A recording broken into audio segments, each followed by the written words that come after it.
नमस्कार।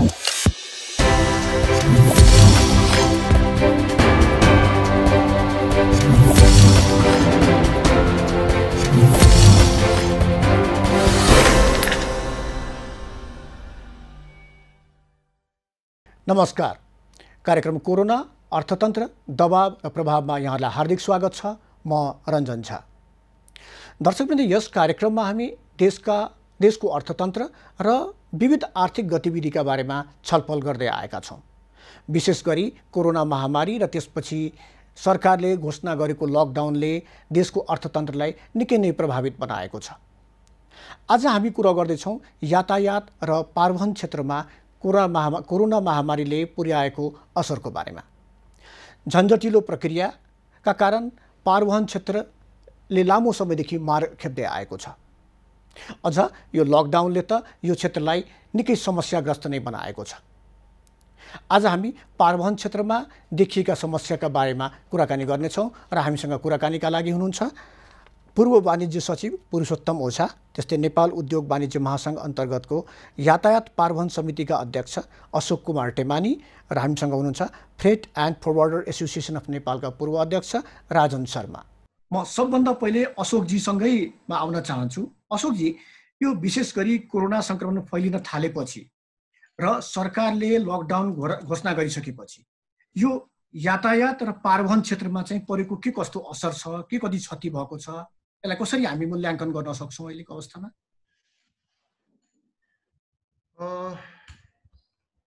यो सबभन्दा पहिला त नमस्कार छ र एभेन्यू टेलिभिजनलाई धन्यवाद छ। यो जल्दो बल्दो विषयलाई लिएर तपाईहरूले जुन हामीलाई आज बोल्ने मौका दिनुभयो त्यसको लागि।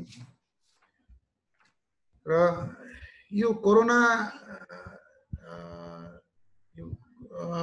परिप्रेक्ष्यमा 3 महिना जति हाम्रो अहिले भइसकेको छ र यो 3 महिनामा अब कुनै डेटाबेस त छैन यो 3 महिनाको, किनभने 3 महिना त अब ज्यान जोगाउनतिर नै लागे सबै, पुरा देश नै अब यो हेल्थ सेक्टरमा लागे, अरू कुनै सेक्टर सबै सेक्टरहरू बन्दै थिए। अब यो 3 महिनामा के भयो भने जसको मार्चभन्दा पहिला सिपमेन्ट भइसकेको छ, विदेशबाट माल चाहिँ अब एलसी खोलिसकेको छ, माल हिँडिसकेको छ, त्यसको पनि धेरै अल्पत्रहरू भए।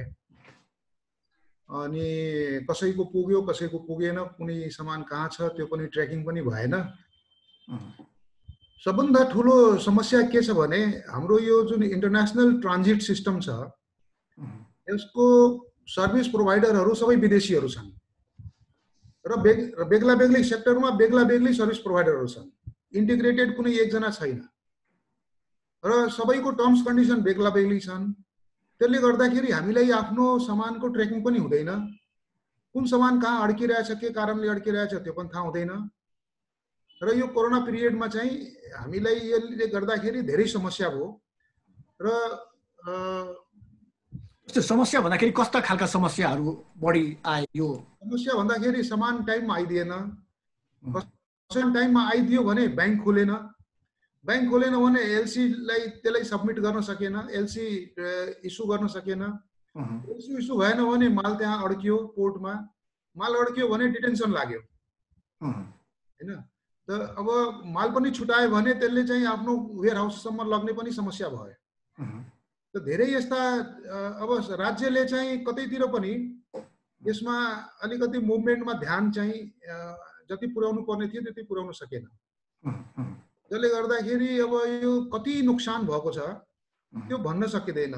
अब धेरै साथीहरूले फोन गर्छन्, कसैको 10 वटा कन्टेनर छ अनि 20 लाख रुपियाँ त्यसको लागेको छ, कसैको 10 लाख विलम्ब शुल्क भनेर त्यो डिटेन्सनको पैसा। अनि कुनै चाहिँ मान्छे छैन डिओ दिने चाहिँ कम्पनी या सिपिङ कम्पनीको या डिओ दिने मान्छे हुन्छ, त्यसको फोनै लाग्दैन। अब यी आदि इत्यादि यति कलरकियल लेभलका समस्याहरू भए जसले गर्दाखेरि हाम्रो चाहिँ देशको पैसा अब कति गयो त्यो यकिन भएको छैन, किनभने अहिले डेटाबेस हुन सकेन, किनभने सबै सेक्टरहरू सुसुप्त लेभलमा छन्, पूर्ण रूपमा अहिले वर्किङ भएको छैन। त्यसले गर्दा डेटाबेस चाहिँ, तर मलाई लाग्छ कि करोडौं रुपियाँ चाहिँ हामीले डिटेन्सनमा यो 3 महिनाको फेजमा हामी दिनुपर्ने छ। त्यसमा म एउटा कुरा के राख्न चाहन्छु भने, म एकैछिनमा आउँछु अशोकजी काममा फेरि आउँछु। म अहिले राजनजीका आउन चाहन्छु। राजनजी फ्रेट एन्ड फरवर्डर्स एसोसिएसनको पूर्व अध्यक्ष पनि रहिसक्नु भएको छ। यो 82-83औं दिनमा हामी छौँ अहिले यो लकडाउनको। हुन त अब खुकुलो भएको छ, 2-3 दिनदेखि केही खुकुलो चाहिँ भएको छ, तर पूर्ण रूपमा खुलेको छैन। यस अवधिको यदि हामीले कुरो गर्नु भने यो पारवहन क्षेत्रले के कति गुमाउनु परेको छ, के कति क्षति भएको छ, के आकलन गरिएको छ यसको बारेमा? अब त्यसरी सरसर्ती हाम्रो अशोक ठेमानीजीले भने जस्तै हामीले आकलन त गरेका छैनौँ। तर कस्तो किसिमको छ भने अब शिपमेन्ट्सहरू चाहिँ जहाँ पाए ती चाहिँ सिपिङ कम्पनीजहरूले राखिदिने, आएका शिपमेन्ट्सहरू पनि चाहिँ कस्टम क्लियर हुनको लागि नसक्ने। र यसमा म अरू कसैलाई दोष दिनुभन्दा अगाडि चाहिँ म के भन्न चाहन्छु भने नेपाल सरकारले नै आफ्नो राम्रोसँगले लजिस्टिक्सको प्लानिङ चाहिँ राम्रोसँगले गरेको अवस्था होइन। यो लजिस्टिक्स भनेको चिज कस्तो भने एक्लैले कसैले पनि सञ्चालन गर्नको लागि सक्दैन। यसका चेनहरू रहन्छन् जो विभिन्न एजेन्सिजहरूसँग काम गर्नुपर्छ। झन् हामी फ्रेट जस्ता मान्छेहरूले त ओरिजिनदेखि डेस्टिनेसनसम्म भनेको चाइनाबाट कुनै सामान आएको छ भने चाइनाको फ्याक्ट्रीदेखि लिएर काठमाडौँको फ्याक्ट्रीसम्मको लेबरसम्ममा चाहिँ हामीले चाहिँ त्यसलाई कन्ट्र्याक्चुअल बेसिसमा हामीले कोअर्डिनेसन गरेका हुन्छौँ। भनिन्छ सिपिङ एजेन्सिजहरूको पोर्टको भित्र मात्रै 74वटा डिफ्रेन्ट एजेन्सिजहरू हुन्छन्। त्यस्तै कस्टम्समा भित्र तपाईँको झन्डै तपाईँको 34वटा डिफ्रेन्ट एजेन्सिजहरू हुन्छन्। तिनीहरूका एकजनाले एउटा सानो मिस्टेक भएर केही चिज भएछ भने टोटल सप्लाई चाहिँ त्यसको लागि चाहिँ डिस्ट्रप्टेड भएर आउँछ। अब यस्तो सिचुएसनमा आइसकेपछि सरकारको भिजन कहाँनेरि पुगेन, उहाँहरूलाई चाहिँ दिने एउटा सल्लाह दिने मान्छेहरूको कहाँनेरि पुगेन छ भने कहाँ पुगेन भने एउटा चिज खोलिदिनु भयो, एउटा चिज खोलिदिनु भएन। फर एक्जाम्पल कोरियरलाई बन्द गरिदिनु भयो, डकुमेन्ट बिना कस्टम क्लियर हुँदैन। अब सामान कसरी क्लियर गर्ने? त्यो सरकारले जिम्मा लिने कि विदेशीलाई दिने कि फ्रेट फरवर्डरलाई जिम्मा लाउने? इम्पोर्टरहरूले त के भन्नुहुन्छ भने फ्रेट फरवर्डर्स तपाईँलाई मैले जिम्मा दिएको सामान त्यहाँबाट ल्याएर आएन, मैले के गर्नु, कोरोना सोरोना मलाई थाहा छैन भन्ने किसिमको कुरा गर्नुहुन्छ होइन।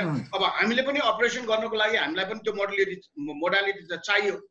मुख्य कुरा के भने राज्य पहिलादेखि नै के भएन भने सतर्क के भएन भने डिजास्टर म्यानेजमेन्ट, पेन्डेमिक म्यानेजमेन्ट भन्ने कुरा कसरी हुनुपर्छ, के गर्दा चाहिँ यसलाई सहज हुनुपर्छ, नर्मल सिचुएसनमा रिस्क रिलेटेड चिजहरूलाई कसरी मिटिगेसन गरिन्छ, डिजास्टरको बेलामा रिस्कसँग रिलेटेड कुरालाई कसरी मिटिगेट गर्ने, कसरी त्यसलाई चाहिँ कभर अप गर्ने भन्ने किसिमको कुरामा चाहिँ त्यो नर्मल सिचुएसन भन्दा एबनर्मल सिचुएसनलाई ह्यान्डल गर्नको लागि प्रिपेयर्डनेस जुन चिज भनिन्छ त्यो चिज चाहिँ पटक्कै सरकारमा देखिएन।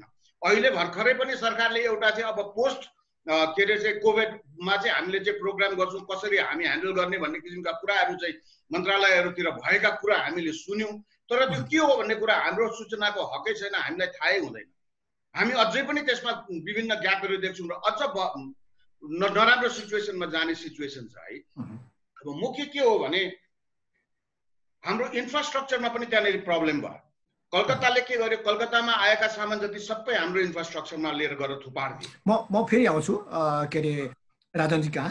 एउटा बिचमा मैले अलिकति सोधिहालेँ, जस्तै कि भने सुरुको केही दिन त अप्ठ्यारो पर्यो होला, सरकारले पनि बुझ्न सकेन यो कोरोना आयो, अलफेसन यो 81 हाम्रो अगाडि आएको समस्या हो। तर अब त 3 महिना हुन थाल्यो, यो बिचमा पनि कुनै खासै तयारी हुन सकेन सरकारको तर्फबाट? केही न केही सरकारले तयारी गर्यो होइन। जस्तै ब्याङ्कको डकुमेन्टका कुराहरूमा चाहिँ सरकारले तयारी गरिदियो पछि होइन। कुनै डकुमेन्टहरू चाहिँ जस्तै रबर स्ट्याम्पकै कुरा गरौँ न, अब त्यो लाउनु पर्ने डकुमेन्टमा लाउनु पर्ने रबर स्ट्याम्प काठमाडौँबाट वीरगञ्ज जान सकेन, कोरियर सञ्चालन नहुँदाखेरि के गर्ने? आज पनि कोरियर राम्रोसँगले सञ्चालन नभइरहेको अवस्था छ। ट्रक ड्राइभरहरूको हातमा चाहिँ डकुमेन्टहरू पठाउनु पर्ने छ। अब कलकत्तामा पनि त्यो प्रोसिडियर्सहरू जुन छ, हाम्रो दूतावास त्यहाँनिर छ, त्यसलाई चाहिँ एक्सपिडाइट गर्नको लागि सकिन्थ्यो नि। दूतावासमा अरू मान्छेहरू नआउन् भनियो हाम्रो कन्सुलेट जेनरलको अफिसमा, उहाँहरूले सबजनाले चाहिँ बाहिर निकाल्नु, आफूहरू सुरक्षित बस्नुभयो। अब अटोमेसनको सिस्टमबाट चाहिँ सम्पूर्ण फाइल गर्ने भने इन्डियन कस्टम्सले मान्दैन। अब इन्डियन कस्टममा एउटा सिटिडीमा तपाईँको 4 जना मान्छे, 4वटा कस्टम अफिसर अथवा त्यहाँका चाहिँ सुब्बाहरू नभइकन चाहिँ त्यसलाई चाहिँ पास नहुनेमा 1 जना आइदिएन छ भने त्यसको पुरै कामहरू रोकियो। यस्ता किसिमका कोअर्डिनेसन र कोअपरेसन गर्ने कामहरू जुन थिए त्यो एक्सपिडाइट जसरी गर्नु पर्थ्यो ती कार्यहरू राम्रो भएन। अब पैसाको फ्लोको कुरा पनि आउँछ, किनभने लजिस्टिक भन्ने बित्तिकै सामान सँगसँगै इन्फर्मेसन पनि फ्लो गर्नु पर्यो, पैसा पनि फ्लो गर्नु पर्यो। यी 3टा चिज सँगसँगै गएनन्, डकुमेन्टहरू सँगसँगै गएनन् भने त कुनै पनि कार्य हुँदैन। यी 3टाका फ्लोलाई हामीले मिलाउनको लागि चाहिँ नजानेको हो। एकतिर मात्रै चाहिँ हामीले चाहिँ सोच पुर्यायौँ, तर अन्ततिर चाहिँ हामीले चाहिँ सोच्नको लागि नसकेको अवस्था। म पुरुषोत्तमजी कहाँ आउन चाहन्छु। पुरुषोत्तमजी अब सरकारी निकायको नेतृत्वमा लामो समय रहनुभएको छ र के अरे वाणिज्य मन्त्रालयसँग सम्बन्धित पनि हुनुहुन्थ्यो धेरै लामो समय, पूर्व वाणिज्य सचिव नै हुनुहुन्थ्यो तपाईँ। यो सरकारले पारवहनको क्षेत्रलाई चाहिँ कतिको गम्भीरताका साथ लिएको छ? किनकि अहिले जुन राजनजीको कुरा या अशोकजीको कुरा सुन्दाखेरि सरकार बिल्कुलै गम्भीर भएको देखिएन। अब सर्वप्रथम त यो कार्यक्रम आयोजना गरेर निम्ता गर्नुभयो, त्यसको लागि धन्यवाद छ। व्यवसायी साथीहरूले आफ्नो मर्का र अहिलेको परिस्थिति चाहिँ बताइसक्नु भएको छ। अब नेपालको पारवहनको अवस्था हेर्दाखेरि अहिले मूलत नेपालले 3टा मुलुकसँग पारवहन सम्झौता गरेको छ र यो 3टा मुलुकमा टोटल 9वटा सामुद्रिक बन्दरगाह र केही स्थल बन्दरगाह चाहिँ पारवहनको लागि प्रयोग हुने व्यवस्था छ। भारतमा 3टा सामुद्रिक बन्दरगाह, बङ्गलादेशमा 2टा सामुद्रिक बन्दरगाह र चीनमा 3वटा। यो हिसाबले पारवहनको परिपाटी चाहिँ डाइभर्सिफिकेसन हुँदै गइरहेको अवस्था छ र पारवहनको विगतको अवस्थालाई हेर्दै जाँदाखेरि विगतको अवस्थालाई केलाउँदाखेरिमा क्रमशः सुधार हुँदै गइरहेको अवस्था पनि छ। किनभने पहिले ट्रेडिसनल्ली हामीले कलकत्ता र हल्दियाको बन्दरगाहमा प्रयोग गर्थ्यौँ। पछि गएर त्यो बन्दरगाहमा पनि डाइभर्सिफिकेसन हो, विशाखापट्टनम पनि थपियो, इन्डियाको यो 3टै बन्दरगाह अहिले नेपालको पारवहनको लागि चालु अवस्थामा छ। अब चीनसँगको बन्दरगाह भनेको अब सम्झौता चाहिँ भएको छ, तर चाहिँ अपरेसनमा आइसकेको अवस्था छैन। कसरी अपरेसन हुन्छ भन्ने कुरो पनि थाहा छैन, सञ्चालन मोडालिटी के हो भन्ने थाहा छैन। अब बङ्गलादेशको चिटाङ र मङ्गा पोर्ट, 2टा पोर्ट चाहिँ नेपालको लागि उपलब्ध गराएको, तर अब भारतको टेरिटोरी क्रस गरेर जान पर्ने, त्यही पनि क्यालकाटाको तुलनामा त्यो चाहिँ कस्ट इफेक्टिभ नभएको कारणले गर्दाखेरिमा खासै प्रयोग हुन सकेको छैन। तर अहिले चाहिँ हामीले के भन्नुपर्छ भने यो पारवहनको प्रक्रिया क्रमशः जस्तो हामीले 2004 मा रेल सर्भिस एग्रिमेन्ट गरियो, 23 सालमा चाहिँ यो वीरगन्जको ड्राइपोर्ट सञ्चालनमा आयो। अघि उहाँ साथीहरूले नि भन्नुभयो त्यो ड्राइपोर्टको कुरा। अब त्यसले पनि अलिकति पारवहनलाई चाहिँ व्यवस्थित गर्न मद्दत पुगेको छ होइन। त्यसपछि गएर चाहिँ तपाईँको 2015-16 मा गएर चाहिँ बङ्गलादेशसँगको अरू ल्यान्ड पोर्टहरू पनि ओपन अप भएको छ। रोहनपुर सिंहबादको ल्यान्ड पोर्ट भयो, त्यसपछि त्यो फुलबारी बङ्गलाबन्धको चाहिँ ल्यान्ड पोर्ट पनि को प्रोसेस सिम्प्लिफिकेसन गर्ने कुरा पनि त्यहाँ भएको छ। अशोकजी, अब जस्तै यो लकडाउनकै बारेमा अलिकति बढी म के अरे कुरा गर्न चाहन्छु तपाईँसँग। लकडाउनको बेलामा ढुवानीमा त खासै त्यति रोकटोक गरिएको थिएन, सम्भवतः 2-4 दिनपछि ढुवानी चाहिँ सुरु भइसकेको थियो। समस्या चाहिँ कुन कुन ठाउँमा देखियो? जस्तै मानव कलकत्ता बन्दरगाहदेखि लिएर यदि हामीले वीरगन्जसम्मको कुरो गर्यो भने वा विराटनगरसम्मको कुरो गर्यो भने कुन कुन ठाउँमा के समस्या चाहिँ देखियो? जस्तै यो हामी जुन अहिले कुरा गरिरहेछौँ त्यो इन्टरनेसनल ट्रान्जिटको कुरा गरिरहेछौँ। यो पारवहन भनेको हाम्रो इन्टरनेसनल ट्रान्जिट हो र यसको अपरेसनको लागि या स्मुथ रनिङको लागि अर्थतन्त्रका सबै कारकहरूलाई चलायमान राख्नुपर्छ। अर्थतन्त्रका सबै कारक भन्दाखेरि पोर्ट त एउटा कारक भयो। अब ब्याङ्क छन्, राजनजीले भन्नुभयो, कुरियर सर्भिसहरू छन्, ट्रान्सपोर्टिङका सारा धेरै मिडियाहरू छन् हैन, क्लियरिङ एजेन्ट छन्, भन्सार छ, त्यहाँ पोर्ट म्यानेजमेन्ट छ। यी सबै कारकहरू हुन्।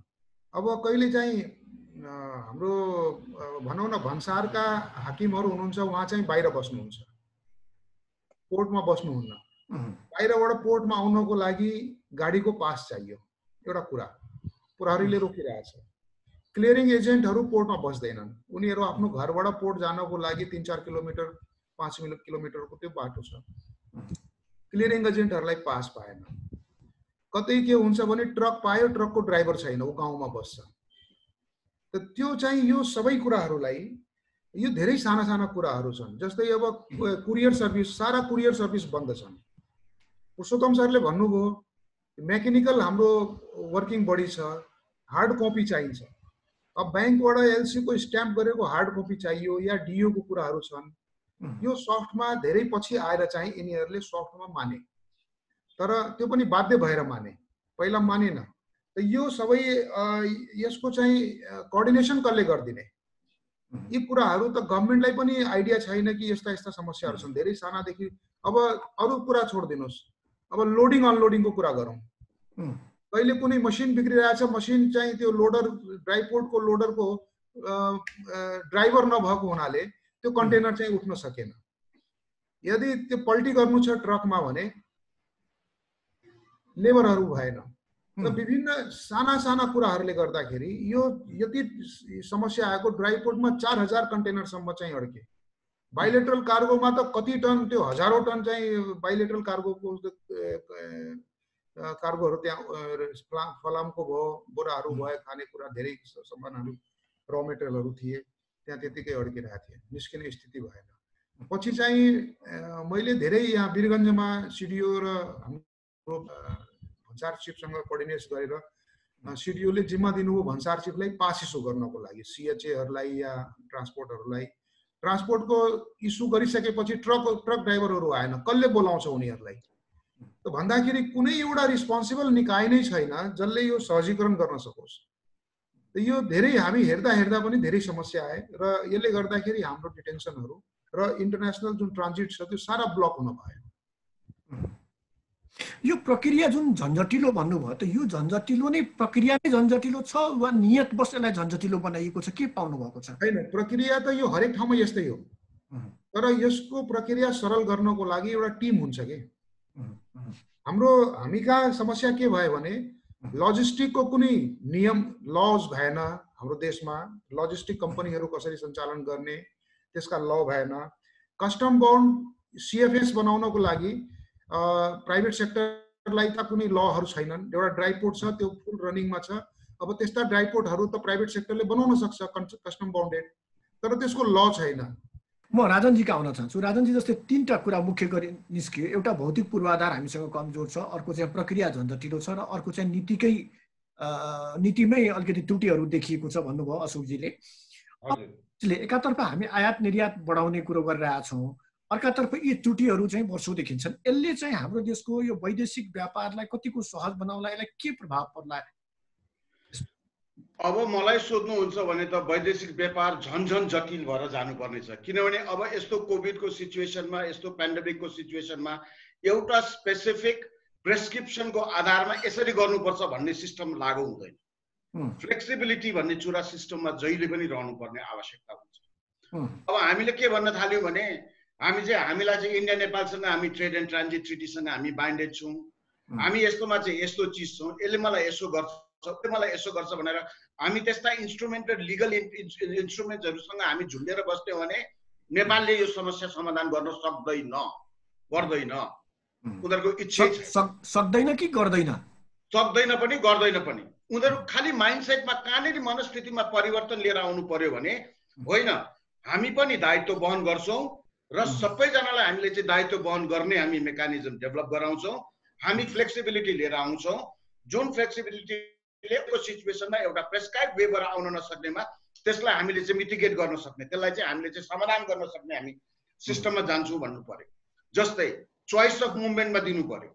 अब के छ, वाणिज्य मन्त्रालयले इलेक्ट्रोनिक ट्र्याकिङ सिस्टम लागेर आएको सामान सस्तो हुन्छ भने, चाँडो आउँछ भने पनि त्यसलाई चाहिँ चेन्ज गरेर चाहिँ तिम्रो वीरगञ्जै लिएर आउनुपर्छ भन्न पाएन क्या। अब चाहिँ उहाँहरूले के गर्नु भएको छ, अहिले वाणिज्य विभागलाई के लेखेर दिनुभएको छ, कलकत्तामा आएको सामान रेलमा हालेर पठाउन पाइँदैन किनभने इलेक्ट्रोनिकमा भनेर भन्नुभएको छ। त्यसो गर्नु पाएँ मैले जसोसुकै तरिकाले मैले लिएर आएँ, मेरो रेल चाँडो आउँछ नि, म रेलबाट लिएर आउन पाउनु परेन हजुर। मैले वीरगञ्ज भनेछु, वीरगञ्जमा मलाई गाह्रो परिरहेछ, मैले विराटनगर अथवा काँकरभिट्टा अथवा मैले भैरवा लिएर जाँदाखेरि मेरो सामान नेपालको कस्टम्समै त आउने हो। नेपालको कस्टम त एउटा सिस्टमले चाहिँ डेभलप भएर गएको सिस्टम छ त्यहाँनिर। एउटा अर्कोको रेकर्ड त अहिलेको आशीकोटा वर्ल्ड सिस्टमले त त्यसलाई त क्याच गरेर आएछन्, त्यो फेलिटी किन नदिने? जबसम्म राज्यले कस्टम पोइन्टलाई चाहिँ रेभेन्यू अर्निङ सेन्टर बनाउँछ त्यतिखेरसम्म यो समाधान यो चोइस हुनु पर्यो। पेमेन्ट सिस्टम पेमेन्ट सिस्टममा पनि अबको यो ट्रेडमा अस्ति एलसीमा काम गरिरहने मान्छे आज म एलसीमा काम गर्दिनँ, तँलाई विश्वास गर्दिनँ, भोलि पर्सि चाहिँ तेरो ट्रान्जिट पोइन्टमा चाहिँ के हुन्छ कसरी जान्छ म गर्दिनँ भनेर भन्न जाने, मैले एडभान्स पेमेन्ट पठाउन पाउने कि नपाउने, मलाई उसले कन्ट्र्याक्ट दिएर चाहिँ मलाई राज्यले चाहिँ मलाई चाहिँ मोनिटरिङ गर्न सक्ने मेकानिजम डेभलप गरेर मैले क्रेडिटमा सामान किन्न पाउने कि नपाउने, नेपालमा पाइँदैन।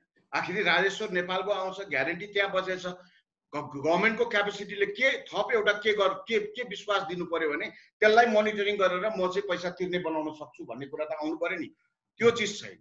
अब लजिस्टिक्सलाई ह्यान्डल गर्नको लागि अघि अशोकजीले भने जस्तै म एकदमै सहमत के छु भने इन्स्ट्रुमेन्टहरू चाहिन्छ। कस्ता किसिमका डकुमेन्टमा चाहिँ हामी ह्यान्डल गर्ने, वेयर हाउसिङको ल खोइ, इन्भेन्टरी म्यानेजमेन्टको सिस्टम के हो, पेन्डेमिकमा हुँदाखेरि प्राथमिकता दिनुपर्ने कुराहरू के छन्, कस्ता गुड्सहरूलाई हामीले चाहिँ प्राथमिकता दिने, कसरी त्यसलाई मोडालिटीमा लिएर आउने, कसलाई रेस्पोन्सिबल ठहराउने, यस्ता कुराहरू केही पनि नै छैनन् हामीसँग। सो त्यसलाई गर्नु पर्यो।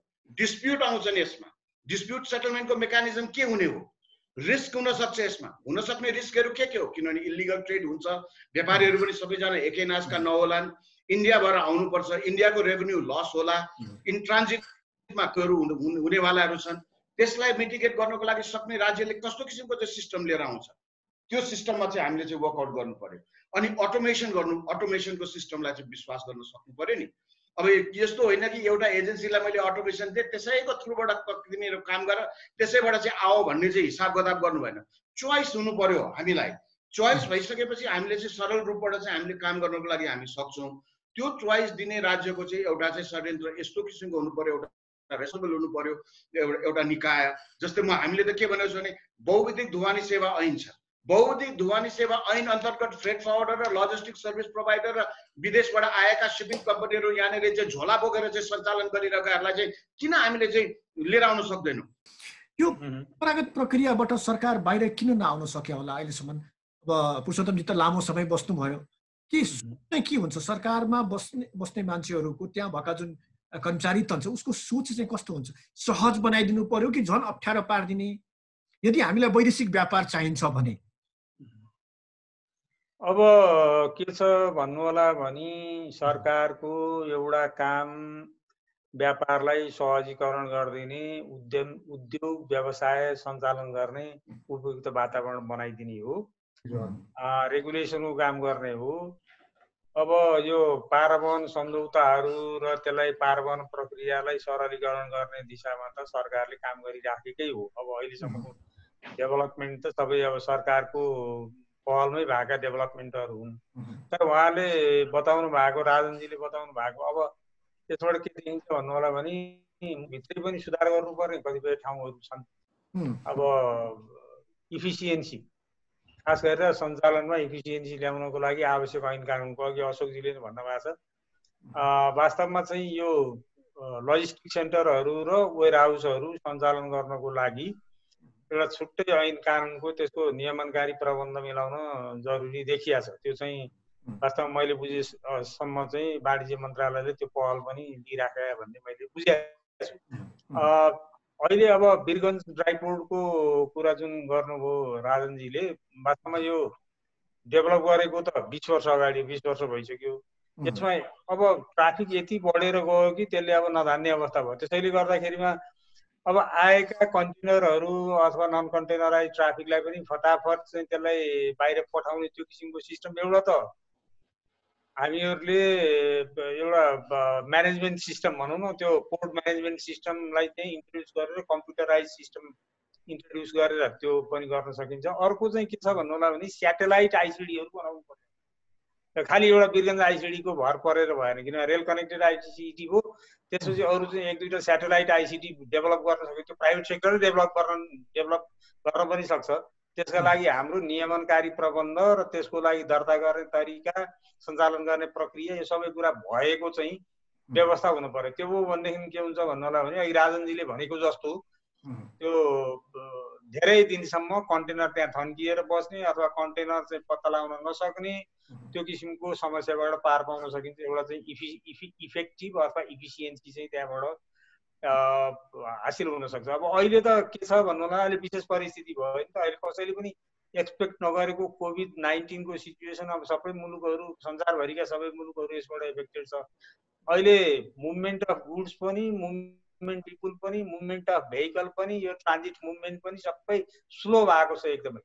हुँदैन भएको नि होइन, एकदमै स्लो भएको छ। त्यसैले गर्दाखेरिमा अब अहिलेको अघि पनि मैले भने अब अहिलेको परिस्थितिलाई क्याटर गर्ने किसिमले मुलुकभित्रको ट्रान्सपोर्टेसन सिस्टम चाहिँ कसरी मिलाउने, अब मान्छेहरूको हेल्थ सेफ्टीको प्रबन्ध गरिकन गुड्सको मुभमेन्टलाई, मान्छेको मुभमेन्टलाई कसरी व्यवस्थित गर्न सकिन्छ त्यतातिर एउटा त मुलुकभित्रै पनि त्यो किसिमको चाहिँ कार्ययोजना बनाएर कार्यान्वयन गर्न पर्यो एक।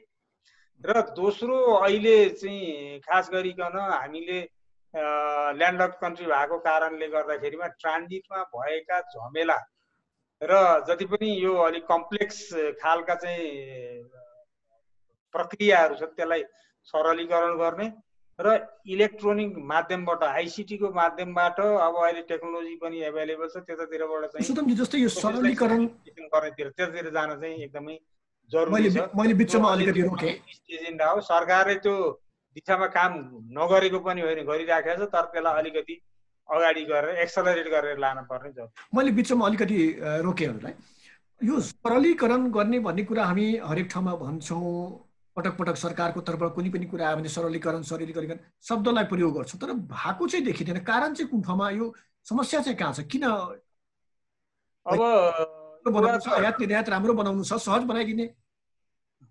एउटा त अब यो ट्रान्जिटको कुरा गर्दाखेरिमा सरलीकरण एउटा त मुलुकभित्रै गर्नुपर्ने सुधारको काम, कतिपय विषयहरू पहिचान भएर पनि त्यो पहिचान भएका विषयहरू कार्यान्वयन नभएको अवस्था हो होइन। अब थाहा छ नि कसरी चाहिँ यो मुलुकभित्रको प्रक्रियालाई सरलीकरण गर्न सकिन्छ भने, जस्तो अहिले तपाईँको कस्टमको चाहिँ अटोमेसनको काम चाहिँ धेरै अगाडि बढाएको छ।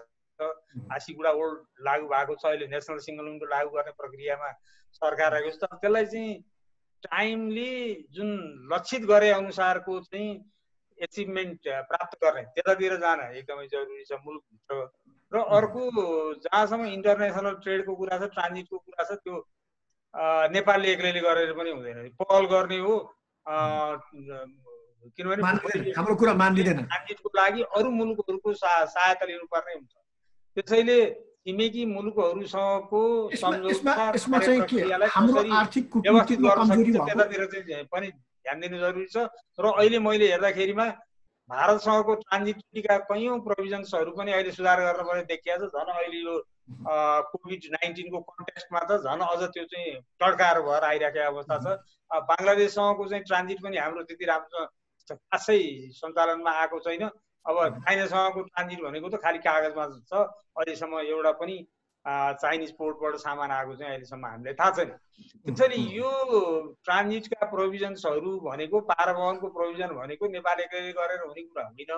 नेपालले पहल गर्ने र छिमेकी मुलुकहरूसँग ट्रान्जिटको व्यवस्थालाई सरलीकृत गर्ने, त्यो हाम्रो चाहिँ जुन लिगल इन्स्ट्रुमेन्ट छ अथवा एग्रिमेन्ट छ, त्यो एग्रिमेन्टलाई चाहिँ त्यो अनुसारको चाहिँ डोटेल गर्न पर्यो, त्यो किसिमको चाहिँ त्यसलाई चाहिँ परिमार्जन गर्नु पर्यो। यसको कारण चाहिँ के हो? लगेर अनि सरलीकरण गर्नु। आर्थिक कूटनीतिलाई हामी सही तरिकाले उपयोग गर्न सकेको छैनौँ कि यो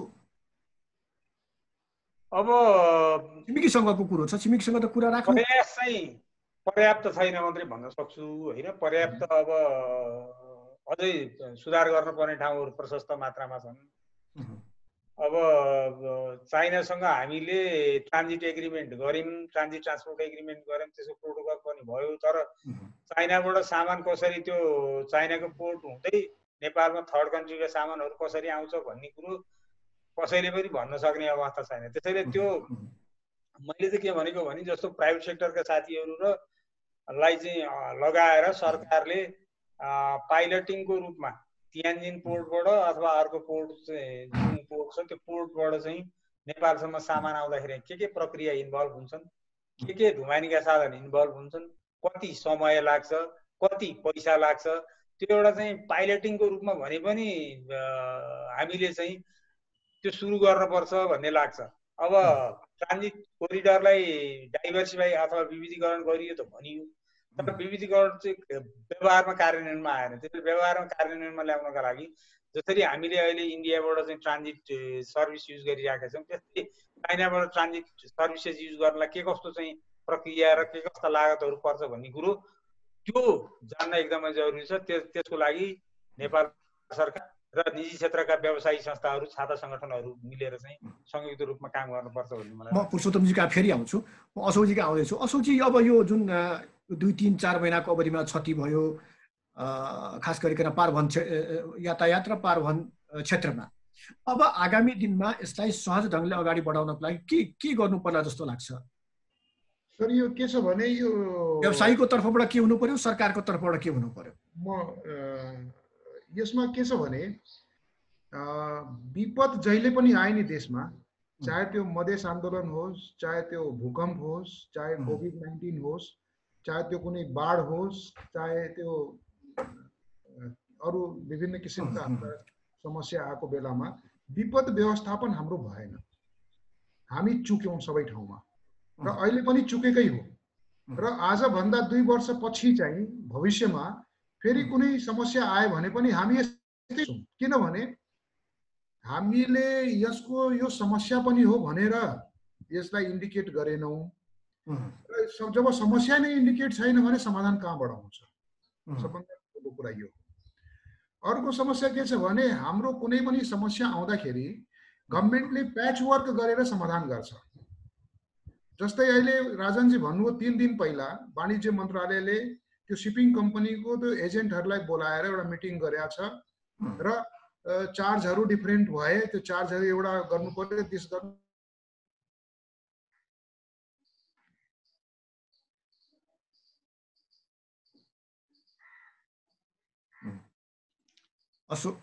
अशोकजी, अशोकजीको तपाईँको कुरा हामी सुनिरहेका छैनौँ। सुनिएन हो त? अशोकजीसँग हामी प्राविधिक कारणले उहाँको आवाज हामी सुनिरहेको छैनौँ। हेलो अशोकजी। हजुर हजुर, म सरी यो इन्टरप्ट भयो, म फेरि भन्छु यो कुरालाई प्लिज। के भयो भने जुन समस्याहरू आए नि हाम्रो गभर्नमेन्टको अगाडि, अनि हामीले प्याच वर्क तरिकाले त्यसलाई समाधान गर्यौं। दीर्घकालीन त्यसको समाधान खोजेनौं। यो कम्प्लिट प्रोसेसको समाधान के छ भने यो लजिस्टिक भनेको एउटा इन्डस्ट्री छ जसलाई हाम्रो सरकारले आइडेन्टिफाई गरेको छैन। यो आइडेन्टिफाई गरोस्, यो लजिस्टिकमा कम्पनी, नेपाली कम्पनीहरूलाई ल्याओस् र कलकत्ता, वीरगञ्ज नेपालदेखि कलकत्ता या नेपालदेखि विशाखापट्टनम, यो दुवै पोर्टसँग जति पनि अपरेसनहरू छन्, चाहे त्यो ट्रान्सपोर्टेसनको कुरा होस्, चाहे त्यहाँको पोर्ट क्लियरेन्सको कुरा होस्, या फेरि बीएल का कुराहरू हुन्, हैन, विभिन्न समस्याहरूका कुराहरू छन्, त्यो चाहिँ सबै कुराहरू नेपाली शिपिङ कम्पनीले, नेपाली लजिस्टिक कम्पनीले त्यो चाहिँ गर्नुपर्छ। यसको समाधान त्यही हो। अहिले के छ भने हाम्रो इम्पोर्टरहरूलाई पनि म के भन्छु भने उहाँहरूलाई थाहा छैन, अहिले विभिन्न उहाँ अपडेट हुनुहुन्न। पहिलाको जुन ह्याङओभर छ त्यो ओर्लेको छैन। पहिला के हुन्थ्यो भने कलकत्तामा एउटा सीएचएलाई राखिन्थ्यो, क्लियरिङ एजेन्टलाई, र भयभरका त्यो कन्टेनरको डकुमेन्ट पठाइन्थ्यो र उहाँहरूले क्लियरिङ गरेर पठाइन्थ्यो सबै। आज पनि हाम्रा धेरै इम्पोर्टरहरू कलकत्ता पठाउने गर्छन् आफ्नो डकुमेन्टहरू सीएचएलाई, र सीएचए को कुनै आधार छैन त्यहाँ क्लियरिङ गराउने र उहाँ फरवार्डिङ गर्ने या लजिस्टिकलाई डिल गर्ने उहाँ केही छैन। उनीहरू एजेन्ट हुन्, दलाल टाइपका मान्छेहरू हुन्। उनीहरूलाई हाम्रो इम्पोर्टरहरूले पठाउने गर्छ र यहाँ ठुलो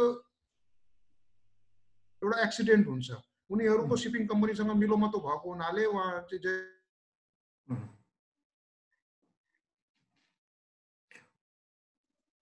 म राजनजीका आउन चाहन्छु अहिले। हजुर राजनजी, जस्तै अब यी समस्याहरूको बारेमा त सरकारसँग पनि पीडा हुन्छ। नेपाली जुन हाम्रो लजिस्टिक कम्पनीहरू छन्, फेरि क्लियर हो, यसको अब समाधानतिर जाउँ हामी। यो समाधान के छ भने नेपाली लजिस्टिक कम्पनीहरू डेभलप हुनु पर्यो, सरकारले उनीहरूलाई हेल्प गर्नु पर्यो, केही फेसिलिटेट गर्नु पर्यो। विदेशी सर्भिस प्रोभाइडरहरूसँग हामी कम से कम भरोसा गरौँ। कम से कम इन्डियाका जुन 3टा पोर्ट छन् त्यो सबै पोर्टहरूदेखि लिएर नेपालसम्मको जुन मुभमेन्ट छ त्यो सारा मुभमेन्ट नेपाली लजिस्टिक कम्पनी मार्फत चाहिँ त्यो होस्। हुनु पर्यो। त्यसले गर्दाखेरि के हुन्छ भने जुन दलालहरू छन् नि, कमिसन एजेन्टहरू, दलालहरू, त्योहरू बाइपास हुन्छन्, त्यो ओमिट हुन्छन् र त्यसलाई हामीले गर्नै पर्छ, नत्र हामी कहिले पनि कम्पिटिटिभ हुनै सक्दैनौँ। अर्को समस्या के छ भने हामीसँग एउटा सरकारी कम्पनी छ NTWCL, त्यो चाहिँ सुसुप्त अवस्थामा छ। त्योसँग सारा पूर्वाधारहरू छन्। कलकत्ता पोर्टमा पनि उसको पूर्वाधार छ, हल्दियामा पनि उसको पूर्वाधार छ, कलकत्तामा उसको अफिस पनि छ, स्टाफ पनि छ, हल्दियामा पनि छ। म सबै घुमेर आएको छु, तर उहाँहरूको केही काम छैन। पहिला त के छ, अशोकजी फेरि आउँछु तपाईँसँग, एकैछिनमा आउँछु। राजनजी, यो अब जति समस्या अहिले हामीले कुरो गर्यौँ, यसका बारेमा त पटक पटक सरकारी संयन्त्रसँग तपाईँहरूको छलफल भएको होला, उहाँहरूले कुनै किसिमको आश्वासन पनि दिनुभएको होला। जस्तै अब यसपालिकै बजेटकै कुरा गर्दाखेरि यो क्षेत्रलाई सम्बोधन कतिको गरिएको पाउनुभयो, यस क्षेत्रमा देखिएका समस्याहरूलाई चाहिँ? अब मैले दुःखका साथ तपाईँलाई के भन्नुपर्छ भने लजिस्टिक क्षेत्रलाई त आज पनि उहाँले चाहिँ कुनै किसिमको सम्बोधन नगरिदिएको अवस्था छ। भनिन्छ transport is the mother of all economy भनेर। तपाईँ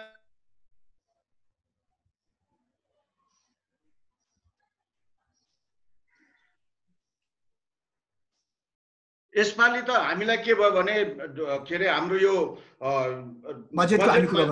लजिस्टिक्सलाई चाहिँ हामीलाई चाहिँ एकदमै नहेरेको अवस्था छ होइन। भनिन्छ transport is the mother of all economy भनेर भनिन्छ।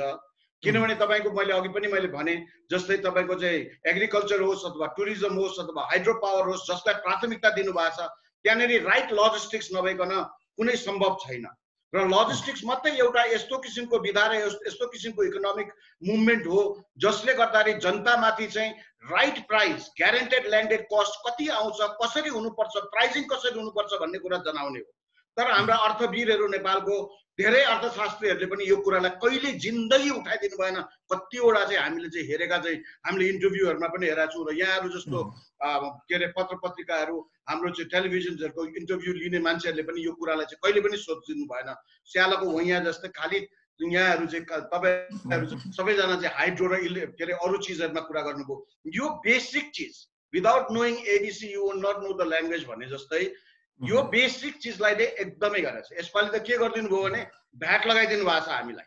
विदेशीले सञ्चालन गरेछ भने भ्याट नलाग्ने, टिडिएस नलाग्ने, अनि नेपालीले सञ्चालन गरेछ भने भ्याट लाउनु पर्ने रे। के सिक्नुभयो कुनै भ्याट भनेको? अब भ्याट भन्नुभएको छ, हामी कसरी गर्ने? अब यहाँ लजिस्टिक सर्भिस प्रोभाइडर्सहरू चाहिँ डिस्प्लेस हुने सिचुएसनमा छ। देशको कस्तो भइदियो भने अहिलेको अर्थनीति चाहिँ विदेशीलाई विश्वास गर्ने, नेपालीलाई विश्वास नगर्ने। कसरी हुन्छ नेपालीलाई डिस्प्लेस गरौँ र विदेशीहरूसँग चाहिँ काम गरौँ भन्ने किसिमको नेचर आयो। एक सबभन्दा ठुलो चिज है, त्यो कुरा चाहिँ उहाँहरूले गर्नु भएन। फेरि यहाँले अर्को कुरा के विचार गर्नु भने जतिसुकै मल्टिल्याटरल एग्रिमेन्ट्सहरूमा नेपालले सही गरे तापनि बाइल्याटरल एग्रिमेन्ट चाहिँ मल्टिल्याटरल भन्दा सुपरसिड गर्छ। अझ यसको बारेमा अलिकति डिटेलमा चाहिँ हाम्रो पुरुषोत्तम सरले बताउनु होला। सो बाइल्याटरलिजममा चाहिँ हामीले चाहिँ डिस्कसन गर्नको लागि इनफ वर्क हाम्रो भएन, हाम्रो नेगोसिएसन क्यापेसिटी नै रहेन। हामीले कसरी चाहिँ आर्गुमेन्ट गर्ने, कसरी चाहिँ गर्छौँ, अर्को पार्टीले के सोध्न सक्छ, हामीले के जवाब दिने भन्ने कुरामा गएन कि हामीले कति कति चिजमा चाहिँ हामीले एचिभमेन्ट गऱ्यौँ भन्ने कुरा पहिल्यै सुरु एचिभमेन्ट फोरकास्टको चाहिँ नेगोसिएसन सिस्टममा हामीहरू अगाडिपट्टि बढेको कुराहरू छ। अघि अशोकजीले भन्नुभयो स्टेटले ओन गरेको आफ्नै संस्थानहरूमाथि स्टेटलाई चाहिँ भरोसा छैन। जस्तै अघि एनटिसिएलको कुरा गर्नुभयो, आज इडी नभएको एनटिडब्ल्युसिएलमा 3-4 वर्ष भइसक्यो। यत्रो टाइम लाग्छ इडी आउन? उहाँहरूले 4 चोटि त के अरे चाहिँ माग गरिसक्नुभयो। कतिचोटि हामीले चाहिँ एप्लाई गरिसक्यौँ, कतिजनाले एप्लाई गरेका छन्, पाएको छैन। नेपाल तपाईँको चाहिँ त्यो पारवानसँग सम्बन्धित तपाईँको चाहिँ के अरे इन्टरमोडल ट्रान्सपोर्ट डेभलपमेन्ट बोर्ड त्यस्तै 2 वर्ष 1.5 वर्षदेखि 2.5 वर्षदेखि चाहिँ इडी विहीन छ होइन। उहाँहरू चाहिँ दुधे बालकको आधारमा भर्खर आउनुभएको एक्सपिरियन्स पनि नभएका मान्छेहरूले चाहिँ त्यो संस्थालाई सञ्चालन गरिरहेको छ। हाम्रो मन्त्रालयको चाहिँ एकजना सहसचिवज्यूले चाहिँ हेरिरहनु भएको अवस्था छ होइन। सिरियसनेस त्यहाँनिरबाट तपाईँले बुझ्न सक्नुहुन्छ।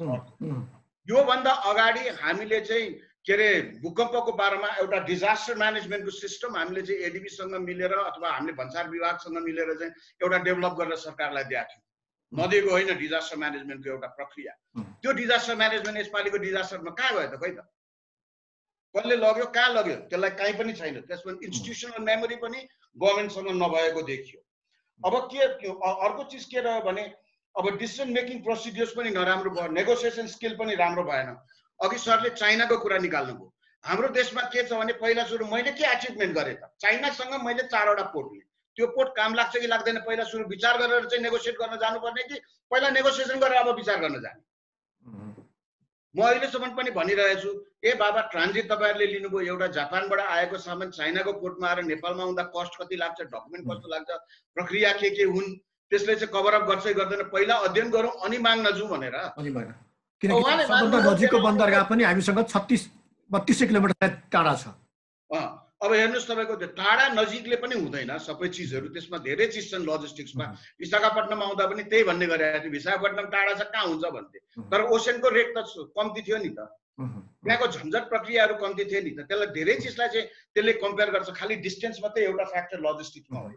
अब यसले गर्दाखेरि मैले देखेको चाहिँ वे फरवर्ड के हो त भन्दाखेरि हामीले गरेका ट्रेड र ट्रान्जिट ट्रिटिजहरूमा चाहिँ रिभिजिट गर्नुपर्ने सिचुएसन आयो।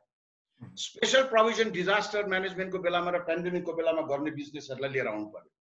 व्यापारीहरूले गर्ने व्यापारको तरिका चेन्ज गर्नु पर्यो। विदेशबाट चाहिँ हाम्रा चाहिँ लेबरहरूले कमाएर लिएर आएको विदेशी मुद्रा सुई विदेश पठाउने किसिमको चाहिँ सिआइएफ बेसिस भनेर चाहिँ भन्नु भएन। अब नेपालले कन्ट्रोल गर्न सक्ने मेकानिजमबाट चाहिँ डेभलप गरेर लिएर जानु पर्यो। नेगोसिएसन गर्न सक्दैन भने अरूसँग हामीले चाहिँ चोइस लिएर आउनु पर्यो।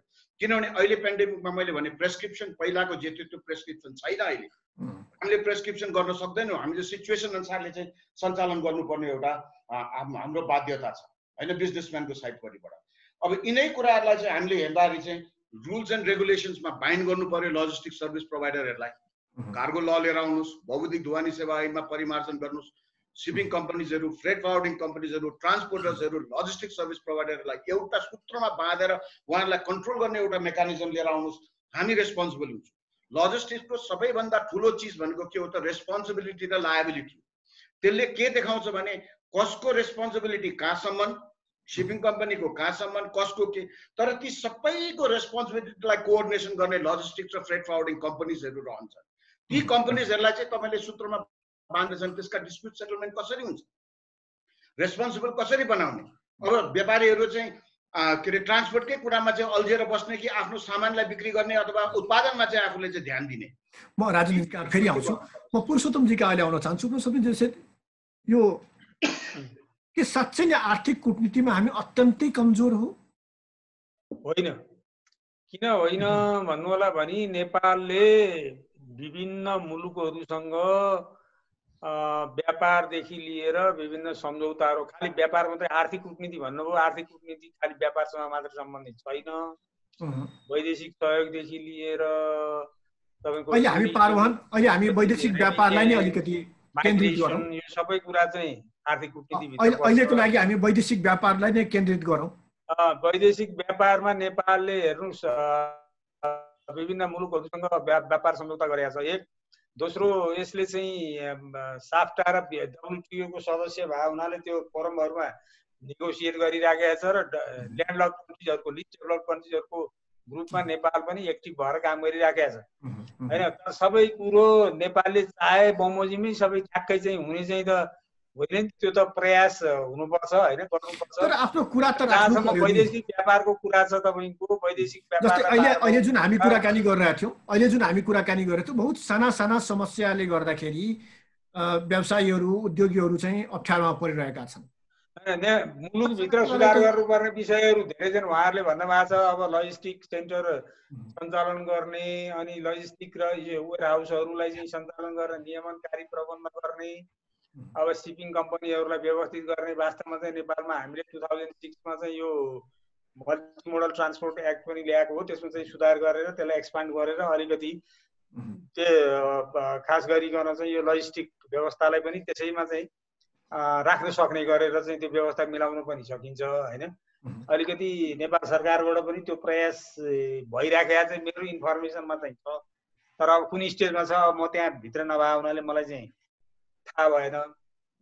जहाँसम्म राजनजीले भन्नुभयो नि के अरे पहिले अध्ययन गरेर अनि चाइनाको पोर्ट लिने नलिने डिसिजन गर्ने भन्ने त्यो कुरो चाहिँ त्यो कुन कन्टेक्स्टमा आयो भन्ने कुरो बुझ्नुपर्छ के।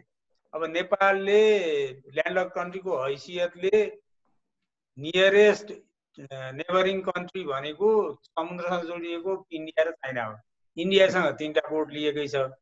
अब चाइनासँग चाहिँ 4वटा पोर्ट लिएर, अब चाइनासँग पोर्ट नलिएर अरू रसियासँग अथवा थाइल्यान्डसँग लिन त नेपालले त सक्दैन, त्यो जोडिएका मुलुकै होइनन्।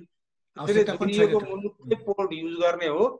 तर त्यो पोर्ट युज गर्दाखेरिमा कतिको लाभ हुन्छ अथवा हुँदैन भन्ने कुरो हामीले चाहिँ अपरेसनमा लगेर अपरेसन पछाडि चाहिँ थाहा पाउने कुरा हो।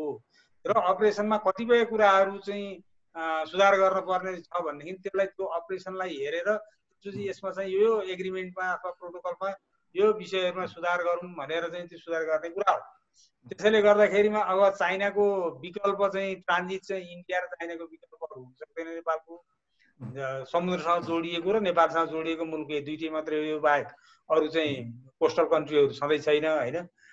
अब जहाँसम्म तपाईँले व्यापार कूटनीतिको कुरा भन्नुभयो, नेपालले विभिन्न मुलुकहरूसँग गरेको प्रबन्ध अनुसार पनि कयौं मुलुकहरूमा, धेरै मुलुकहरूमा नेपालका वस्तुहरूले भन्सार शुल्क रहित प्रवेश सुविधा पनि पाएको छ। इन्डियामा छ, चाइनामा छ, युरोपियन युनियनमा छ, अमेरिकामा छ, क्यानाडा छ, अस्ट्रेलिया, जापान, धेरै मुलुकहरूमा हाम्रा वस्तुहरूले चाहिँ भन्सार शुल्क रहित प्रवेश सुविधा प्राप्त गरेको अवस्था छ। तर हामीले चाहिँ त्यो उपयोग गर्न सकिएन। किन उपयोग गर्न सकिएन भन्दा हाम्रो एक्सपोर्ट गर्ने क्यापासिटी अथवा प्रतिस्पर्धात्मक क्षमता हामीले बनाउन सकेनौँ।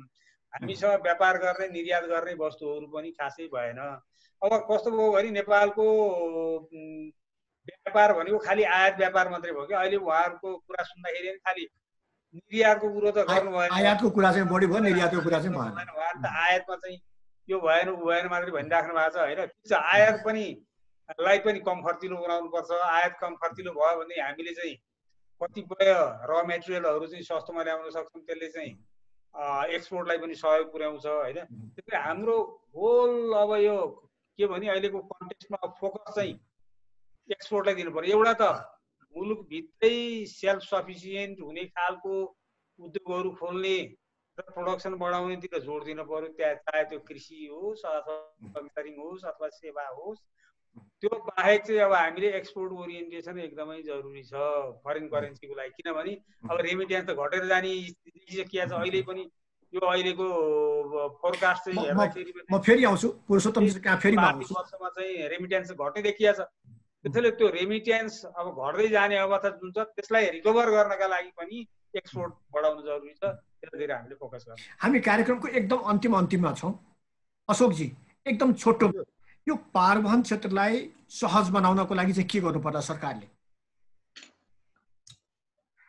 पारवहन क्षेत्रलाई एकदम छोटोमा बनाउनको लागि प्राइभेट सेक्टरलाई अगाडि ल्याउनु पर्यो र प्राइभेट सेक्टरमाथि विश्वास गर्नु पर्यो। अघि कुरा भयो चाइनाबाट र इन्डियाबाट, बङ्गलादेशबाट हामीले पोर्ट पाएका छौँ। अब यो बहसको कुरा छैन कि कुन पोर्ट सस्तो छ कुन पोर्ट महँगो छ। बहसको कुरा के छ भने चाइनाबाट ल्यायो भने चाइनिज सर्भिस प्रोभाइडर हुन्छ, हामीलाई पस्नै दिँदैन हाम्रो कम्पनीहरूलाई, हाम्रो लजिस्टिक कम्पनीहरूलाई। बहसको विषय के छ भने हाम्रो लजिस्टिक कम्पनीलाई दरो कसरी बनाउने र त्यो विषयमा सरकारले सोचिदियो र लजिस्टिक कम्पनी र सरकार बीचको एउटा कुनै बोर्ड या एउटा उच्च स्तरीय समिति बनाइदियो भने त यी सबै कुराहरू जुन तपाईँ आज गरिराख्नु भएको छ सबै कुरा सरकारले गर्नुपर्ने थियो। र सरकारले गर्दाखेरि प्राइभेट सेक्टरसँग उहाँहरूलाई निकास हामी दिन्छौँ। राजनजी, पुरुषोत्तमजी, यो विषयमा त उहाँहरू पिएचडी होल्डर हुन् होइन। उहाँहरूसँग हामीसँग 101 यसका सल्युसनहरू छन्, नभएका होइनन्। तर त्यो सल्युसन लिने मान्छे त हुनु पर्यो नि। अब जस्तै म एउटा कुरा तपाईँलाई म बिचमा एकछिन रोक्छु। जस्तै सानो एउटा ECTS भन्ने एउटा जुन ट्र्याकिङ लगाइयो, जसले गर्दाखेरि कलकत्ता र विशाखापट्टनमबाट चाहिँ अनलाइन गरियो सारा कुराहरू, मेनुअल हटाइयो। त्यो ECTS भनेको एकदमै सानो कुरा हो के, एकदमै सानो कुरा हो जसलाई नेपाली कम्पनीले किन गर्न सक्दैन? किन त्यसको लागि टेन्डर बाहिर नेपाल बाहिर गरियो? त्यो 50-51 करोड रुपियाँ वर्षको हो, त्यो इन्डियन कम्पनीलाई किन दिइयो त? त्यो हाम्रो देशलाई त्यसमा चाहिँ के भन्नु छैन? त्यो त भन्न सकिन्थ्यो नि। हाम्रो एनपिडब्ल्युसीले पनि गर्न सक्थ्यो, कुनै प्राइभेट कम्पनीलाई पनि त्यो दिन सकिन्थ्यो। एकदम समय सानो छ, एकदम छोटो छ। र त्यो ECTS 0 छ अहिले। त्यो ट्र्याकिङ सिस्टम त्यसको कामै गर्दैन र कसैलाई पनि आफ्नो कन्टेनर ट्र्याक गर्न सक्दैन। भन्दाखेरि म यो नटसेलमा के भन्न चाहन्छु भने हाम्रो सर्भिस प्रोभाइडर भयो भने हामी त्यसबाट क्वेसन गर्न सक्छौँ, तिमी काम गर्न किन गर्न सकिरहेको छैनौ हैन, एकाउन्टेबिलिटी लिन सक्छौँ। तर विदेशी सर्भिस प्रोभाइडरसँग त हामी एकाउन्टेबिलिटी लिन पनि सकिरहेको छैनौँ, पैसा मात्र तिर्न सकिरहेका छौँ। हामीलाई उनीहरूले के भनेको छ भने तिमी खुरुक्क मेरो इन्भोइस हेरेर पैसा तिर्देऊ, ब्याङ्कबाट डिडी बनाइदेऊ, मसँग कुनै क्वेसन नगर। स्ट्रेट फरवर्डमा यही कुराहरू उहाँहरूले गरिराख्नु भएको छ। अर्को एकैछिन म सकिदिउँ, म सानो सकिदिन्छु। अब हाम्रो पुरुषोत्तम सरले एक्सपोर्टको कुरा गर्नुभयो। एक्सपोर्ट हामीसँग र मेटेरियल छैन सर, कुनै पनि र मेटेरियल वी डोन्ट ह्याभ। सबै र मेटेरियल हामीले इम्पोर्ट गर्नुपर्छ र इम्पोर्टमा लजिस्टिक कोस्ट यदि बढी गइरहेछ भने हामी एक्सपोर्ट कसरी गर्ने? इन्डियामा एउटा उदाहरण तपाईँलाई के दिन चाहन्छु भने इन्डियामा यदि त्यो कुनै एउटा प्रोडक्टको प्रोडक्सन कस्ट चाहिँ 100 रुपियाँ छ र हाम्रो त्यही प्रोडक्टको प्रोडक्सन कस्ट 90 रुपियाँ छ भने, किनभने विद्युत सस्तो हुन सक्छ, लेबर सस्तो हुन सक्छ, हामी प्रोडक्सन कस्ट घटाउन सक्छौँ। 90 रुपियाँ गर्दाखेरि पनि हामी एक्सपोर्ट गर्दाखेरि इन्डिया भन्दा महँगो हुन्छौँ, किनभने इन्डियाको यदि 10 रुपियाँ लजिस्टिक कस्ट आउँछ भने हाम्रो 20 रुपियाँ आउँछ, 20 रुपियाँ भन्दा पनि बढी आउँछ।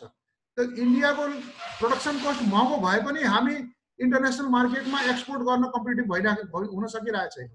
यो कुरा चाहिँ बुझ्नको लागि यसको एउटा विशिष्ट हामीले एउटा समिति र सरकारले प्राइभेट सेक्टरलाई अगाडि ल्याउनै पर्छ, फेसिलिटेट गर्नै पर्छ सर। Thank you. म राजनजीका आउन चाहन्छु। राजनजी, यो आयात निर्यातलाई सहज बनाउने, वैदेशिक व्यापारलाई प्रोत्साहन गर्न वास्तवमा के गर्नु पर्ला? छोटोमा भन्दाखेरि चाहिँ के भन्नुहुन्छ? सबभन्दा पहिला सुरु त के भने सरकारले पैसा कमाउँछु भनेर चाहिँ बस्नु भएन। भएका इन्फ्रास्ट्रक्चरमा व्यापारलाई सहजीकरण गराउँदाखेरि चाहिँ तपाईहरुले चाहिँ के रे सरकारले चाहिँ टेन्डरमा दिएर बढी पैसा आउनेलाई दिने भनिसकेपछि त्यो बढी पैसा लिने प्राइभेट सेक्टरले पैसा बढाउँछ कि बढाउँदैन? हजुर, त्यसलाई त सब्सिडाइज गरेर फेसिलिटेट गर्नुपर्ने होइन। 50 करोडमा दिन्छु भनेको चाहिँ मान्छेले अप्लाई गर्छ। अहिले 100 करोडमा दिन्छु भनेको सुनिरहेको छ, भोलि एउटा निस्किँदैछ आवेदन, तपाईहरु पनि विचार गर्नु होला। झन्डै 200 करोडसम्म एप्लाई गरेका छन् भन्ने कुरा सुनिन्छ, नभए पनि 150-200 करोड गरिरहेको होला। ती व्यक्ति त्यहाँ अपरेसन गर्न आइसकेपछि उनीहरूले पैसा कमाउनको लागि लजिस्टिक कस्ट बढाउँछ कि बढाउँदैन? व्यापार सहजीकरण भनेको डकुमेन्ट घट्नु हो, प्रोसिड्युर घट्नु हो, कस्ट घट्नु हो, टाइम घट्नु हो। ती सब चिज घट्दैन, ती सबै चिजलाई बढाउँछ भने जतिसुकै तपाईँ इन्फ्रास्ट्रक्चर डेभलप गरेर के काम त पैसा कमाउनको लागि दिने? 1 सेकेन्ड, स्टेटको सरकारले ओन गरेको आफ्नो इन्स्टिट्युटको रेस्पोन्सिबिलिटी लिनु पर्यो। त्यसको क्यापेसिटी छैन भने क्यापेसिटी इन्हान्समेन्ट गरेर लिएर जानु पर्यो। त्यो अर्को चिज सबैभन्दा ठुलो चिज हो हैन, त्यसलाई पनि सरकारले चाहिँ हेर्नुपर्ने सिचुएसन छ। अघि सरले भन्नुभयो नजिक र टाढा, हामीलाई नजिक भयो, चाइना भयो, त्यसै कारणले हामीले त्यो पोर्ट लिनु हुँदैन। नजिक र टाढाको कुरा हेर्नुहुन्छ त कलकत्ता भन्दा विशाखापट्टनम धेरै टाढा छ। त्यसका धेरै फ्याक्टर्सहरू हुन्छन्, सस्तो र महँगो हुने, सहज हुनु पर्यो सहजीकरणको हिसाबले गर्दाखेरि। ती फ्याक्टर्सलाई चाहिँ हेर्नु पर्यो ट्याक्टफुली। हामीले पो आफ्नो इन्टेलिजेन्स युज गरेर आफूले हेर्ने हो त। उनीहरूलाई थाहा दिएर उनीहरूसँग नेगोसिएसन गर्दाखेरि होइन मलाई यो चाहिएन यो चाहियो भनेर भन्न सक्नु हो त। नजिक थियो त्यसै कारणले मैले एग्री गरेँ, अब म खोज्छु भन्नु चाहिँ मेरो लागि चाहिँ गलत हो। त्यो मेरो that's not my way of के अरे investigation, or that's not my way of negotiation. मलाई त्यो चाहिँ मलाई मन नपरेको कुराहरू हो। यस्तै हुन्छ नि मल्टिल्याटरल एग्रिमेन्टमा पनि पहिला BBN मा गएर सिग्नेचर गरेर आउँछौँ, अनि BBN ले हामीलाई के फाइदा दिन्छ भनेर हेर्छौँ। त्यो पनि राइटै हो त हजुर। आज बिमस्टेक कहाँ गयो त यो पेन्डेमिकको बेलामा? साफ्टा कहाँ गयो पेन्डेमिकको बेलामा? साक कहाँ गयो पेन्डेमिकको बेलामा? BBIN कहाँ गयो पेन्डेमिकको बेलामा? Free flow of passengers, free flow of के अरे people and free flow of के अरे गुड्स भनेर भने होइन त? हामी कहाँ एग्रिमेन्ट गर्नको लागि सक्यौँ? त्यसमा मात्रै एग्रिमेन्ट गरेर हुन्छ र? त्यसले के फाइदा हुन्छ? त्यसको चाहिँ प्रेस्क्रिप्सन पहिला आएपछि, फ्रेमवर्क आइसकेपछि त्यसमा अध्ययन गरेर ब्रेनस्टर्मिङ गरेर पो एग्री गर्ने हो त। अनि आएर चाहिँ अनि प्राइभेट सेक्टरसँग डिस्कसन गरेर अब हामीले यो गर्यौँ भनेर मैले यो एचिभमेन्ट गरेँ भन्ने मात्रै मनस्थितिबाट सरकार बाहिर निस्किनु पर्यो, अनि मात्रै हुन्छ। समय हामीसँग एकदमै कम छ। पोलिसीमा हुनु पर्यो र रियलिस्टिक एजम्पसन्सहरू लिनु पर्यो। सबभन्दा ठुलो कुरा चाहिँ के हो भने सूचना प्रवाह, डिस्कसन, ब्रेन स्टर्मिङ। देशभित्र त हामी एकअर्कासँग जे पनि गर्न सक्छौँ, देश बाहिर हामी जाँदाखेरि हामीले बेग्लै तरिकाले हामीले नेगोसिएसन गर्नुपर्छ। हाम्रो इन्टेन्सन कसैलाई यो धरती मातालाई हामीले चाहिँ बिगार्ने, हाम्रो जनतालाई बिगार्ने कसैको पनि इन्टेन्सन होइन। इजी वे प्रयोग गर्नु भएन। There is no shortcut. एउटा पाथ हुन्छ, त्यो पाथलाई हामीले फलो गर्नुपर्छ, अनि मात्रै हामी सक्सेसमा जान्छौँ। पुरुषोत्तमजी कहाँ आउँछौँ। अब एउटा समय पनि सानो छ, यही कुरालाई यो कसरी हामी सहज बनाउन सक्छौँ? किनकि भन्न पर्दाखेरिमा राजनजीले के भन्नुभयो भने सरकारले पहिले सम्झौता गर्छ अनि छलफल गर्छ भन्नु, त्यो होइन। पनि सम्झौता गर्न भन्दा अगाडि विभिन्न स्टेक होल्डरहरूसँग छलफल हुन्छ, सेमिनार हुन्छ, डिस्कस हुन्छ होइन। त्यो तपाईले पनि कैयौँमा भाग लिन भएको छ। BBIN का पनि कैयौँ त्यो कहाँ गयो सर? BBIN त पछि आयौँ हामी सर।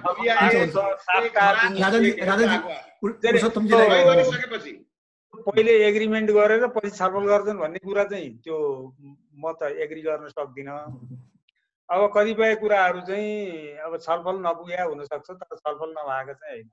एउटा अर्को जहाँसम्म यो ट्रान्जिटको कुरा गर्नुभयो, ट्रान्जिटको नेपालको ट्रान्जिटको कस्ट घटाउनलाई र नेपालको प्रतिस्पर्धात्मक क्षमता विकास गर्नका लागि मेरो प्रेस्क्रिप्सन त के छ भन्नु होला भने यो तीनवटै ट्रान्जिट एग्रिमेन्टहरू भारतसँगको, बांग्लादेशसँगको र चाइनासँगको पनि रिभ्यू र रिभिजिट पनि गर्नुपर्छ। अब भारतसँगको चाहिँ हाम्रो अब धेरै गुड्सहरू त भारतबाटै अब तपाईको 90% गुड्सहरू त अब एयर कार्गो बाहेक त भारतबाटै आइराखेको अवस्था छ। बांग्लादेशबाट त कहिलेकाहीँ मात्रै आउने हो होइन। अब बांग्लादेशसँगको भारतसँगको ट्रान्जिट ट्रिटी पनि रिभ्यू गर्न पर्ने जरुरत छ। अब धेरै एग्रिमेन्टहरू छ, एउटा ट्रेडिसनल एग्रिमेन्ट छ, अर्को रेल सर्भिस एग्रिमेन्ट छ, त्यसपछि फुलबारी विशाखापट्टनम र रोहनपुर सिंहबादको एग्रिमेन्ट, धेरै एग्रिमेन्टहरू छन्। त्यसैले त्यो एग्रिमेन्टको अनुसार चाहिँ हामीलाई चाहिँ कहाँ लागत बढी पर्यो, त्यो लागत कसरी घटाउन सकिन्छ भन्ने कुरो एकचोटि छलफल गरेर, इन्टरनल छलफल गरेर त्यो चाहिँ रिभ्यूमा जानु जरुरी हुन्छ। अब बांग्लादेशसँगको एग्रिमेन्ट भनेको जबसम्म BBIN motor vehicle agreement effective हुँदैन तबसम्म त्यो एउटा त यो भनौँ कि विभिन्न देशसँग हामीले गरेको जुन सम्झौताहरू छ त्यसलाई चाहिँ पुनरावलोकन गर्नु पर्यो। पुनरावलोकन रिभ्यू गर्नु अहिलेको कन्टेक्स्टमा। अब खास गरी अहिले नयाँ कन्टेक्स्ट रञ्जनजी नयाँ कन्टेक्स्ट आयो नि त अहिले। अब कोभिडको कारणले गर्दाखेरिमा पनि अब व्यापार गर्ने, पारवन ढुवानी गर्ने कुराहरू चाहिँ अब अलिकति नयाँ ढङ्गबाट सोच्नु पर्ने भयो होइन। त्यसैले अहिलेको कन्टेक्स्टमा अब हामी इलेक्ट्रोनिक डेटा एक्सचेन्जमा कसरी जाने, अथवा चाहिँ तपाईँको अब मान्छेहरूको बिचको भेटघाटलाई कम गर्दै व्यापार र पारवहनलाई कसरी सहज तुल्याउने, लागत कसरी घटाउने, त्यो अब नयाँ किराबाट सोच्न जरुरी हुन्छ र त्यसअनुसार चाहिँ यो ट्रान्जिट एग्रिमेन्टहरू परिमार्जन गर्न जरुरी हुन्छ। त्यसको लागि सरकारले पहल गर्न उचित हुन्छ भन्ने मलाई लाग्छ।